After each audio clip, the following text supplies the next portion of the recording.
Told my men they wouldn't be able to kill you if they tried. Glad I was right. You have the wrong guy. Does he look like he can fight? Come on, bro. I still want revenge, was it successful? Quench that burst. Proof of beef, I've been a G up in the streets that hurt. Where I'm from, see up right dark. We put the car in reverse. Be quiet and observe. I knew they were fake, but I see the best and the worst. Done me though, I want them to succeed. This feels like Damon Green. Lost him that seen that brother. He lost all color and wanted. If it feels like I'm harping on this subject too long, it's probably because I am, and honestly, it feels like one of the dumbest moves that Marvel has failed to make. It could have been an easy layup to set up one of the better characters with the most potential, to set them up as one of the front-facing Avengers, and that's Marvel's criminal underusage of Simu Liu as Shang-Chi. Like, Shang-Chi was first introduced in Phase 4, and it was the second movie behind Black Widow. We are currently in Phase 6. We haven't seen him for 2 phases. Now, just to recap, Shang-Chi and the Legend of the Ten Rings, that made $432 million worldwide. That's more than Captain America Brave New World. That's more than the Thunderbolts. That's more than the Eternals. And Shang-Chi had one of the lowest budgets in the history of the MCU. We're talking about the same budget that Captain America the First Avenger had. So they didn't put a lot of money behind this, but it still was able to make way more money in the box office compared to a lot of the other stuff, a lot of the newer stuff, a lot of the more established stuff to come out. Now, Simu Liu as an actor, he's been in movies like the Barbie movie. He's been in TV shows in a supporting role. He has his own TV show called The Copenhagen Test. And he's active. He's out here trying to be seen, and Marvel, the MCU, Kevin Feige, for some reason, just does not want to put him in front of us anymore. Now, let's just compare that to Chris Evans. Chris Evans debuted in his movie in 2011, Captain America the First Avenger. Now, after he was in that movie, Chris Evans was in an MCU movie every year until 2019. Every single year. From 2011 to 2019, every year we saw Chris Evans as Captain America. Whether it be in a movie or in a cameo, he was there. He was seen. He was put in front of us to be like, hey, you guys, you're going to want to like this guy. You're going to want to love this guy as this character. And Marvel easily could have pushed the button for Simu Liu also. They did it for Chris Evans. They did it for Chris Hemsworth. They did it for Tom Holland. They did it for Robert Downey Jr. These were not they weren't bankable stars when they first got to the MCU. It's hard now to believe that when you consider the amount of success, box office, critical acclaim, all that they've had. You would think Chris Evans has always been a big star. You would think Tom Holland, who just made $1 billion in one weekend on a movie, has always been a big name. Chris Evans, Robert Downey Jr., he was almost out of Hollywood. Marvel was able to make good movies and then push them, promote them, keep them in our presence, keep them in front of us so we don't forget about these characters, and so we fall in love with these characters. We cannot love a character that we haven't seen in almost 6 years. It's not possible. And it got me to thinking, has there ever been, in the history of the MCU, has there ever been a hero that was introduced in one phase and we don't see them for 2 phases later? 2 phases is a long time.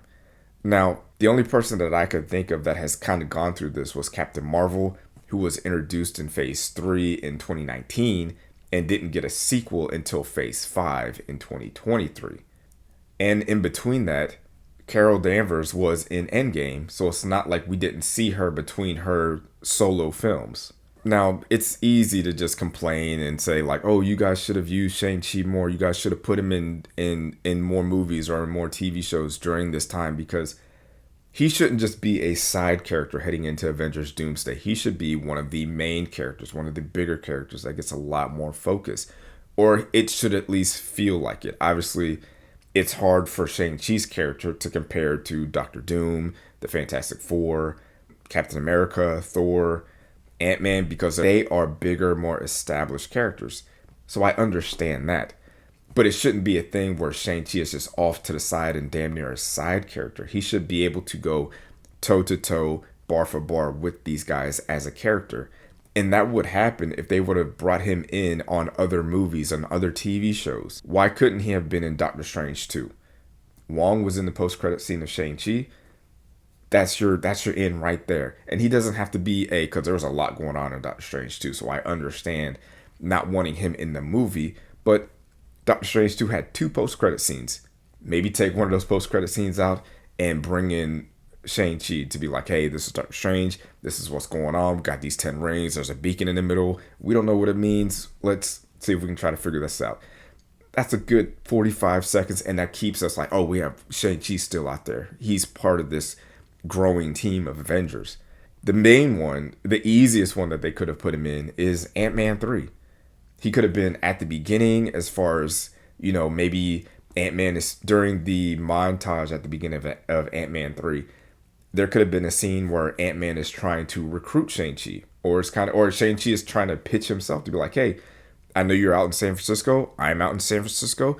Let's have a dinner. Let's have a meeting. Let's try to talk and see what's going on. He doesn't have to be involved in the quantum world. He doesn't have. We just put quantum in front of everything. You guys just put the word quantum in front of everything? He doesn't have to be a part of the quantum section of this movie. But if you put him at the beginning and it's just like, hey, Shang-Chi, I know Wong, I know Doctor Strange. This is kind of what's going on with me. We're both in the same city. Maybe we should link up at some time and try to meet. And Scott Lang is just like, hey, you know what? I'm going to get with you, but I got to go to a birthday party for my daughter. Or I got to go pick up my daughter because she's in jail. Something easy, a quick 2 to 5 minute scene just to remind us, hey, Shang-Chi is here. He's a character that you need to care about. Another thing that would have made a lot of sense, and I wouldn't be surprised if they had this plan for season 2, because the creator of Wonder Man is the writer-director of Shang-Chi. Have him in Wonder Man. Have him as a post-credit cameo in that show. They're all on the West Coast. All of these West Coast characters, and we just ignore Shang-Chi, who was on the West Coast. Put him in that show. That's a layup. And if you want to build up Shang-Chi's character, you have to put him in stuff. Put him in cameos. Put him in movies. Put him in a TV show. His sequel should have happened around the same time as Captain America 4, Brave New World, the Thunderbolts in Phase 5, to position himself as one of the Avengers, along with Sam Wilson, along with Elena, along with Ant-Man, along with Spider-Man, Captain Marvel, Miss Marvel. We should have already had a sequel to Shang-Chi before going into Avengers Doomsday, so that we understand, like, hey, he is a big name character, because I know they're working on a sequel to Shang-Chi 2. I believe it comes out. Let me look it up. So I just looked it up, and they currently don't have a release date for Shang-Chi 2. So it's not going to be before Doomsday. It's probably not going to be before Secret Wars. Will it be before X-Men? Is it going to be before Black Panther 3? Like, where are we going to fit this sequel at? And I just don't want it to be a thing where Avengers Doomsday happen, Avengers Endgame happens, and then we get this hard reset, and then, Daniel Destin Craig is doing Spider-Man, and it's just like, can we just quietly move away from Shang-Chi? Like, that's the nightmare scenario for me, because I do love this character, I do love the actor, and I do think that he should be bigger. He should be as big as Chris Evans. He should be as big as Robert Downey Jr., Chris Hemsworth, all the Guardians of the Galaxy. This character should be one of the flagship characters of the MCU. At some point, we have to move on from the old guard, and I think that's what we're going to do in Secret Wars. Like, we got to move on from Robert Downey Jr. We got to move on from Thor, Chris Evans, Chris Hemsworth. We got to move on from the OG Avengers and start bringing in some newer faces. Yeah, we brought in the Thunderbolts. Yeah, we're making Sam Wilson the new Captain America.